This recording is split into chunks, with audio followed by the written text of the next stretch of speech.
try to make me feel embarrassed. Their attempts have been in vain, but they tell me I'm the one with problems. They're the ones who are insane, so for those who want but won't admit it, you shouldn't feel like that, cause you could be 20% cooler and 10 seconds slower. Shout it out.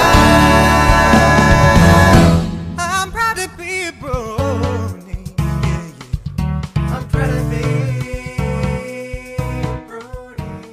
Hello mares and gentlecolts, my fellow bronies. Welcome to I'm Brony and I'm Proud. I've got Navin Noteworthy Brohier with me. G'day Navin. How you doing? Very good, man. So, how did you become a brony? Bit of a long story, really. A couple of years back, my classmate told me about this show called My Little Pony and told me I should watch it. And at first I was like, what, a thing my sister's like? No, man. And then the next day, I was sick at home and had nothing better to do. Didn't have a computer that was really good at the time, so decided to go on YouTube and look up some videos, and I got hooked. And I guess, 3 years down the track now, I'm pretty in deep. So before I started watching the show, I had a small group of American friends, and one of them was Brony, and he'd send me some pictures and stuff, and I didn't really understand at the time. I just kind of passed them off. I was like, oh, it must be more of his Photoshop stuff. And then my classmate told me to watch it, and the next day, I was sick at home, so I watched the first episode. It was alright. Didn't think much about it. Switched over, play some games and stuff. Maybe about half an hour later, decided to watch the second one. It's getting a bit better. Yeah, third, fourth, suddenly it was the weekend. I'd finished season 1. I remember that I had to wait for season 2. It was really early on in the fandom, I guess, with my mate who had introduced me to the show. We'd sit there and watch Equestria Daily, follow the Twitters. Bronies in New South Wales didn't exist yet, so that wasn't really an option for us at that point in time. I know Australia Bronies was around. There was a few different Australia Bronies sites, but nothing really substantial yet. I know I kept an eye on that for a while, so we kind of just floated around different Minecraft servers and game servers and things, just meeting people and other bronies. We had a small little group of friends that were rather scattered. We had one guy in Queensland, one guy in Europe. We called him Pipsqueak because he sounded exactly like the character. We had one guy in Romania. It was great. It was like a little band of brothers. That was really my first interaction with the community as a whole. My friend who had introduced me to the show, he sent me a link from Equestria Daily, PonyCon AU, and just after that we found the Bronies in New South Wales, and just after that I joined into Ponyville Live and became one of the DJs, and I was also a photographer at PonyCon AU 2013 in the first year. Just got better from there. My mind was blown. There's a few reasons why. I mean, first, because you were in sort of the founding stages of the brony scene in Australia, and then two, becoming involved, almost from the very beginning with the convention scene, just, like you're saying, with announcing Equestria Daily, and then, seeing the birth of the Facebook groups, namely Bronies New South Wales, and 3, that how involved you already were or began to be with the convention scene, and being a DJ on Ponyville Live. Guys, if you're wondering what a brony is, Navin's a brony, let me tell you. Outstanding. Thank you. This is a question that sort of came up from an earlier episode. Are you still an active brony now, or are you as active as you were at that time, or even more active? In some ways, yes. In some ways, no. I mean, I guess I've sort of stopped drawing fan art because I was never really that good at that. But I'm definitely keeping up in terms of meeting people and doing not really radio stuff anymore, but I have started my own little media group on the side of PVL, doing a bit of podcasting and stuff around. I've sort of drifted towards music. I performed with Ev Dog at PonyCon AU 2014, and I will probably be performing with him again if he has a need for a saxophonist at PonyCon 2015. Cool. So tell me more about you. Most people think I'm like 20, but I'm not. I'm from Sydney. I like to play with the big kids in that regard. I do a lot of things that people wouldn't expect of a 17-year-old. Like, I was one of the internal organizers for SalvageCon, and as I said before, I'm running a small media group with photography crews and everything. Still work and still manage to do my HSC at the same time. So it's safe to say you have a keen interest in media. Definitely, yeah. Nice. So I guess you already have embraced independent media, either working at or just being directly involved in it as a creator or organizer. So what do you think would be the next level up from that for you? Definitely like my little group to grow. I mean, we've sort of had a bit of a shuffling in the ranks, and a few people have had to have been kicked out and stuff. We got new people in, and they're even better than the ones we lost. And we've got some more shows coming up and things like that, so we're growing. And we've secured photography gigs for PonyCon, and who knows how many others. I'd say the next step up for me would maybe being able to make some money off it, but I wouldn't worry about that too much right now. I'm perfectly fine to just do it as a hobby and see where it goes from there.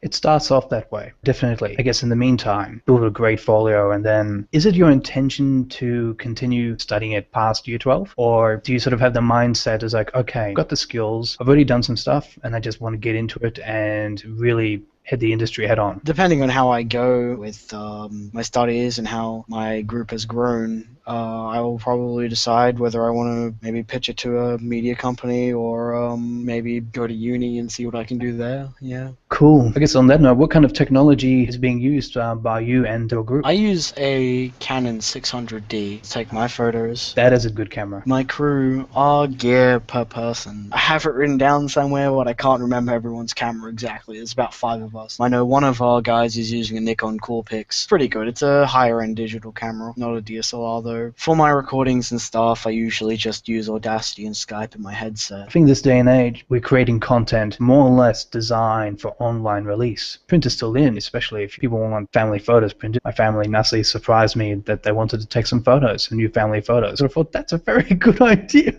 So definitely print is still king there. Do you think print itself has a short life ahead with digital sort of taking over, or we look back at film? Film is still out there, but very much a niche market. Do you sort of see the same thing happening for print in general? When it comes to print, some things do look a lot better on a piece of paper than a screen. I know some photography artists will not use digital cameras. They will actually go back and use the silver chloride printing, like the old school stuff, and go and process it in the room with the red light and stuff. Old darkroom. Yeah, so I think it will slowly become more rare like it has now as things like phones and digital cameras become more popular, but it won't disappear completely because there still is an artistic technique to it and a bit of technicality that is involved. Someone who's just taking photos for a photo op or convention would probably stick to a digital camera, but someone who's doing something artistic like taking a picture of the Sydney Harbour Bridge in a specific lighting setting might use a old school film camera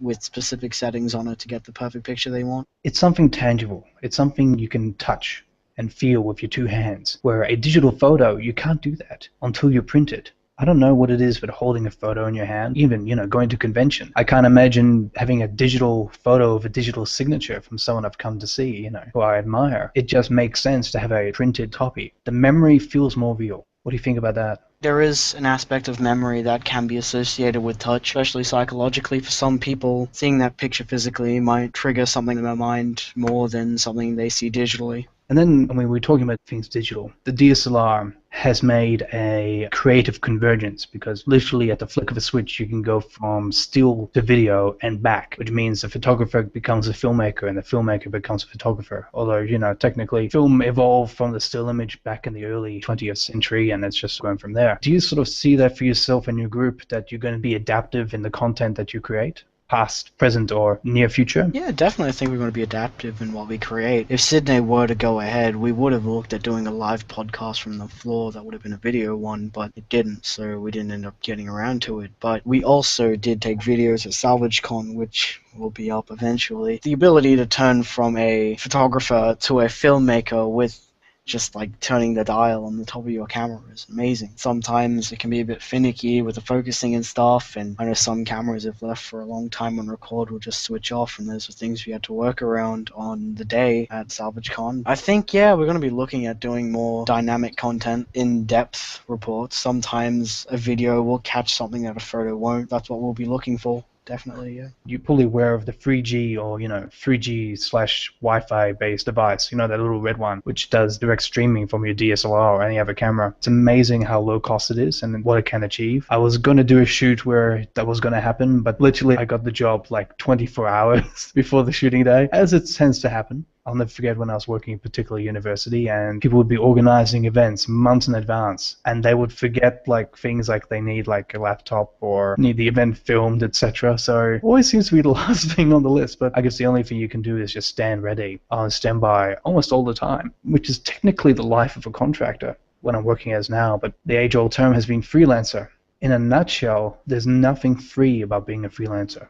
There's a romantic side to it. You're your own boss and you dictate your own hours, etc. But working from project to project, and sometimes months go by when nothing's happening. Even though the industry says plenty is happening, it's not an easy road. You've got your technology, but you also need this confidence that goes with it. So confidence in your abilities and confidence in your technology. I know the issues all too well by being fully manual with a DSLR when it comes to video. I used to have a Panasonic AVG62 camera. Big beast of a thing, was fantastic. Record onto tapes, that was a fun time, capturing off tapes into the computer. And now just take out your SD card and just plug it in and do a straight copy. And going to such a small device, and I had, little bits and pieces help out with that. But fully manual focus.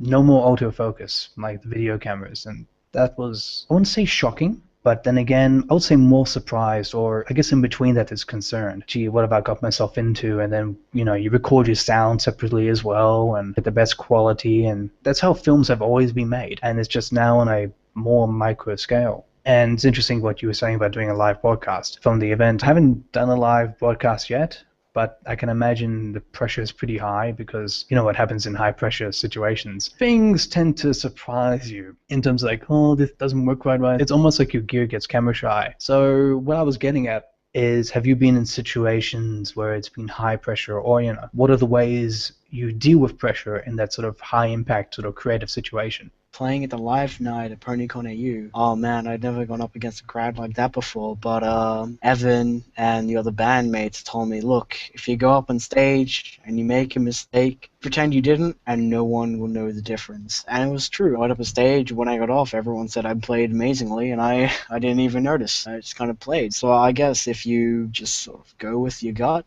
you'll get there eventually. I guess in other creative situations regarding maybe photography was, at PonyCon AU, I was also the photographer during the signing sessions with Andrea Lidman and Peter New. That was a bit stressful. At the time, I wasn't the most professional photographer. I was still kind of new. No one was doing that job, so I kind of stepped in to do it. And I did a good job at it, which was good. People managed to get their photos on time. I dealt with the pressure alright. It wasn't too hard of a job, just had to make sure the photos were okay. And I carried on that experience to SalvageCon, where I was the photographer again for Ashley Ball. So I guess with pressure, the most important thing is just to go with your gut and break it down into parts and realize what needs to be done properly and what you need to focus on. A game plan does help, but I guess the mantra of the industry, anything that can happen will happen. So you're talking about taking photos at the convention. So it would be taking photos with the VAs and people who had paid for photos. Is that correct? Yes.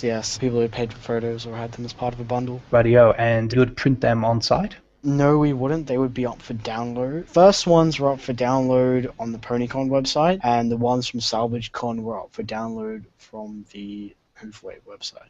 We're talking about pressure. I'll never forget when I went to Supernova and they were doing live printing. I think about halfway through the day, their printers just stopped working because they had overheated so much they had to cool down. And you can imagine the queue of people still waiting for photos. And I think I managed to collect mine at the end of the day. So the fact that PonyCon and SalvageCon had adopted a 100% digital strategy encouraged eventgoers like, okay, if you like this photo, print it yourself. Is that correct? Yeah, if they really wanted to, they could have printed it themselves. At the same time, if someone had a phone or something, I was also there in case they didn't have someone with them to take the photo on their phone or their own camera. Mm-hmm. So there was that as well. Cool. So the situation, someone's got the camera phone and they want a picture taken, but they need someone to take it. You would be that person to take the photo. Exactly, yeah. And then I'll take one photo for the website gallery as well. Awesome sauce. Sounds like you've got a really good head on your shoulders, man. I've had people tell me that. And it sounds like, you can keep cool in high-pressure situations. It separates the men from the boys, that's for sure. Definitely, yeah.